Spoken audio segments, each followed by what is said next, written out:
Ini kita lihat Bank Kapital atau BAKA yang beberapa waktu terakhir ramai diperbincangkan menjadi salah satu potensial target dari rencana akuisisi C Limited atau C Group induk perusahaan Shopee. Harganya sempat naik terus kendor lagi sedikit.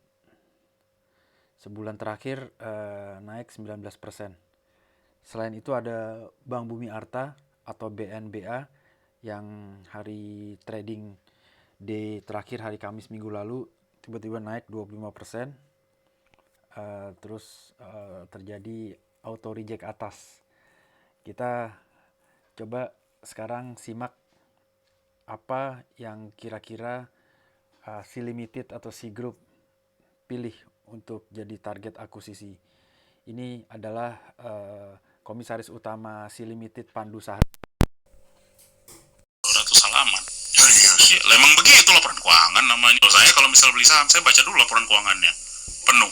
Itu kan paling nggak 180-200 halaman. Ya, memang begitu laporan keuangan namanya. Nah, dia cek laporan keuangan sebelum melakukan pilihan. Kita lihat sekarang Bank Kapital total kreditnya adalah sebesar 11,6 triliun. Itu 9 bulan 2020. Periode sama tahun sebelumnya berjumlah sekitar 9 triliun. Nah, ini artinya ada kenaikan bisnisnya. Jumlah kredit yang disalurkan meningkat 1 triliun lebih, hampir 2 triliun.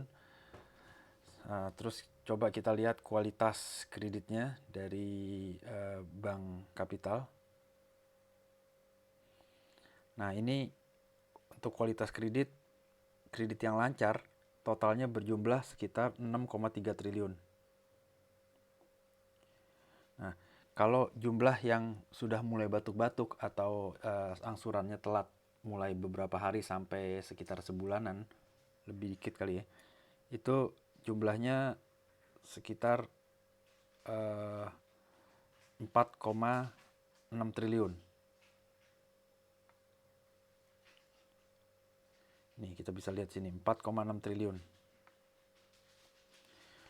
Lumayan besar karena jumlahnya sekitar 2/3 dari total jumlah kredit yang lancar. Jumlah kredit macet Bank Kapital itu ada sebesar 180 miliar. Oke. Itu kurang lebih highlight dari kualitas laporan keuangan Bank Kapital. Kita ambil satu item pengukuran. Kita bandingkan dengan Bank Bumi Arta. Bumi Arta jumlah kredit itu sebesar 4,6 triliun. Menurun dari periode sebelumnya yang sebesar 5 triliun. Jadi dia ada penurunan jumlah kredit yang disalurkan, penurunan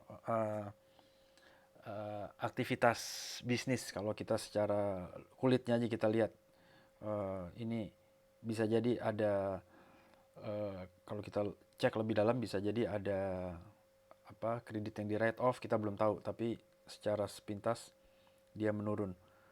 Kita lihat kualitasnya dengan dasar jumlah kredit yang sebesar 4,6 triliun itu Bank BNBA dari total seluruh kredit yang disalurkan sebesar 1,7 lancar, 1,7 triliun. 25 miliar mulai batuk-batuk, sangat kecil dibandingin total kredit yang lancar, juga sangat kecil dibandingkan total keseluruhan kredit yang disalurkan 1,77 triliun. Jumlah kredit macet juga relatif kecil, 37 miliar. Jadi secara buku kreditnya udah bagus, udah bersih secara relatif dibandingkan dengan Bank Kapital. Jadi lebih menarik BNBA kalau ngelihat bukunya seperti yang tadi dibilang Pandu Sarir. Nah, terus kita coba tengok lagi eh, eh, bank-bank mana aja sih di sana yang bisa jadi pilihan. Kita coba breakdown jadi 3 kelompok, tier 1, tier 2, tier 3. Tier 1 yang asetnya paling besar. Ini tier 2 nih. Ini tier 1 ini nih. Tier 1 itu perusahaan yang asetnya 90 atau ya sekitar 90 triliun ke atas, yang besar-besar. Artinya nggak mungkin untuk di-acquire oleh digital company, kemungkinan sangat kecil, terlalu besar size-nya. Eh, kita lihat Bank Rakyat Indonesia contohnya, ini asetnya segini nih, 1.416 triliun. Terus ada BCA. Nah, total atau keseluruhan bank-bank yang tier 1 ini yang besar, dia punya price to book value rata-ratanya segini, 2,3. Oke, harganya nggak terlalu mahal. Jadi harga sahamnya 2 kali lipat kurang lebih dibandingin nilai bukunya. BCA lumayan mahal, dia prime, dia punya kelebihan tertentu. ATM-nya banyak, deposannya banyak, dia fundingnya jadi bisa murah. Itu 4,9. Yang lainnya yang besar price to book value-nya Bank Mega 4,9 kali book value. Nah, kita lihat tier 2. Ini tier 2. Kita lihat di sini Bank Kapital masuk dalam tier 2. Jadi asetnya udah lumayan besar kan? Ini Bank Kapital nih. Asetnya udah sebesar 18,9 triliun. Cukup besar. Dan kualitas kolektibilitasnya tadi nggak terlalu impresif dibandingkan BNBA. Ini di sini price to book value-nya dicatat masih 1,7. Ini ada lag nih. Ini data beberapa waktu lalu. Sekarang price to book value-nya Bank Kapital sekitar 2. Lumayan mahal. Tadi rata-rata 2,3 tuh bukan tier 1 aja ya, seluruh bank yang listed, sorry. Jadi termasuk yang tier 2 nih. Rata-rata tier 1, tier 2, tier 3. Ini ada besar sekali nih, BRI Syariah. Dia price to book value-nya 6,28. Sejauh ini rekor dari data yang kita lihat. Nah, kalau dari data di sini, kemungkinan yang di-acquire itu lumayan banyak yang kita bisa coret ya. Ini nggak mungkin, nggak dijual. Ini apalagi BRI Syariah juga, ini juga enggak, Sinarmas enggak. Banyak yang ini enggak, China Construction enggak, BTP Syariah juga enggak, National Nobu juga enggak pernah ada dengar-dengar clue-clue akan jual. Jadi di tier 2 enggak banyak pilihan. Sekarang tier 3 paling banyak pilihan ada di tier 3. Bank dengan aset terkecil. Tuh lihat asetnya di sini kecil-kecil. Ada yang cuma 1,32. Oh, Bank Jago nih 1,32 nih. Bank Jago. Dia aset 1,32 yang barusan di acquire Gojek. Bank Jago nggak mungkin kan? Bank Harda juga nggak mungkin, baru di acquire Bank Mega. Ini juga enggak. Ini beberapa yang bisa aja mungkin. Nah, ini Bumi Arta nih, salah satu kemungkinan. Nah, dia cukup murah. Price to book value-nya 0,7. Upside potensial bisa sekitar 70-100% lagi. Tapi setelah kenaikan kemarin, Kamis, price to book value-nya udah naik jadi sekitar 0,9 gitu. Masih tergolong murah nih segini. Dan bukunya juga lumayan bagus tadi. Nah, tapi apakah potensinya hanya 2 itu? Kita kira sih enggak ya, karena sebelumnya kita pikir 2 ini cocok kan. Banyak kita omongin di pasar, kita dengar. Tapi potensi lain mungkin aja juga bisa, jadi nggak menutup pada 2 bank itu. Kita coba dari beberapa ini potensi calon di sini, kita mau coba lihat satu aja untuk perbandingan lagi, karena waktunya terbatas ya. Kalau nggak bosen dengerin videonya nih. Ini kita coba ini nih, Bank Bisnis Internasional paling belakang. Kita lihat bukunya. Ini Bank Bisnis. Nah, dari bukunya ini kita pilih kurang lebih hampir random ya. Ini Bank Bisnis, potensi atau calon di luar 2 bank itu, BNBA dan Bank Kapital. Kita lihat ini lumayan nih. Artinya bisnisnya growing, dana interest income itu sebesar 66 miliar. Ini miliar nih, masih kecil jadi. Ini bank yang enak dicaplok karena size-nya kecil. Kalaupun ada masalah, masalahnya juga kecil kan. Nah, kita lihat sebenarnya masalahnya ada nggak sih di sini. Ini bisnis growing dari 59 ke 66 lumayan. Interest income yang didapat dari uh, lending, kasih kredit ke nasabah itu naik. Nah, sekarang uh, lendingnya sendiri kita lihat kualitasnya. Dari sini kelihatan lending dia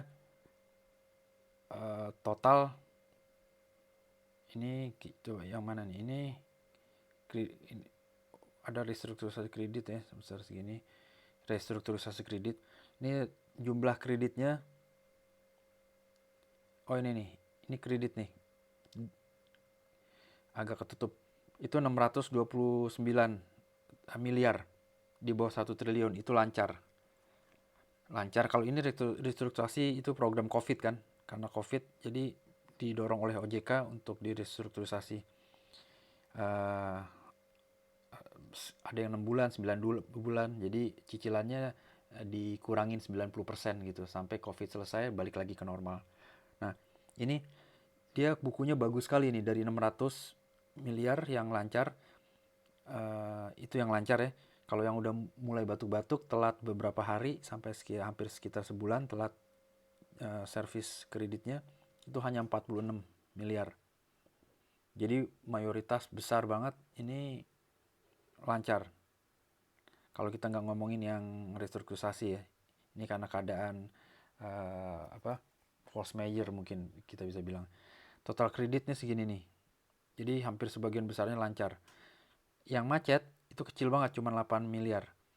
Nah ini artinya banknya ini paling enak dicaplok, kecil kan, karena kita berpikir bahwa perusahaan yang seperti C Limited, mungkin ada digital company lain yang tertarik untuk masuk ke ambil bank, itu misalnya OVO, Grab, itu mereka hanya butuh cangkangnya sebenarnya. Dia beli perusahaan pasar modal yang listed, nanti dari situ dia kembangin untuk modalnya ditambahin. Jadi dibikin bank ini menjadi bank istilahnya buku 3 yang kapitalnya modalnya naik jadi 5 triliun. Kenapa? Karena dengan modal 5 triliun dia tidak mendapat restriksi dalam operasional. Itu aturan di OJK, itu memberikan kebebasan yang tinggi untuk bank yang kapitalnya 5 triliun. Banyak privilege. Nah, jadi mereka masuk bank yang listed supaya dapat akses modal dari publik. Kenapa nggak hanya beli bank yang non listed gitu ya, lebih baik bank yang listed. Jadi nanti untuk naikin modalnya ke 5 triliun, daripada kita naikin usaha dengan uang sendiri, kita ajak investor publik, makanya dia masuk ke bank listed gitu. Nah jadi kita lihat price to book value-nya. Ini kita bandingin dikit ya. Ini adalah Bank Bumi Arta. Price to book value 0,9. Bandingin dengan Bank Kapital, itu udah lumayan mahal. Price to book value 2,09. Bank Bisnis tadi yang bukunya lumayan cantik ya. Price to book value paling mahal nih di antara 3 nih. 3,76. Udah dibandingin Bank Bumi Arta udah sekitar hampir 4 kali lipat. Nah ini biasanya yang price to book value tinggi, biasanya nggak semuanya ya, itu ya pernah digoreng-goreng beberapa waktu lalu. Jadi ada bandar-bandar masuk naikin harga. Nah sebenarnya sikap kita apa yang paling baik kalau ada saham yang bandar-bandar masuk naikin harganya? Kita beli apa kita enggak? Jangan kita beli gitu. Sebenarnya sih masing-masing keputusan ya, tapi rule of thumb-nya kadang kalau kita lihat harga saham yang baru naik, baru rame, kita nggak salah untuk masuk asal waktu-waktunya di awal. Jadi kita ikutan masuk, terus ikutin arus sampai harganya naik menjadi level yang udah absurd. Nah, kita check out. Jangan nunggu lama-lama, jangan nafsu pengen naik, pengen dapet cuannya besar-besar, tapi nanti terlambat keluar. Intinya kalau dipersingkat adalah uh, when the music still playing, you just have to keep dancing. Just keep an eye on the exit door.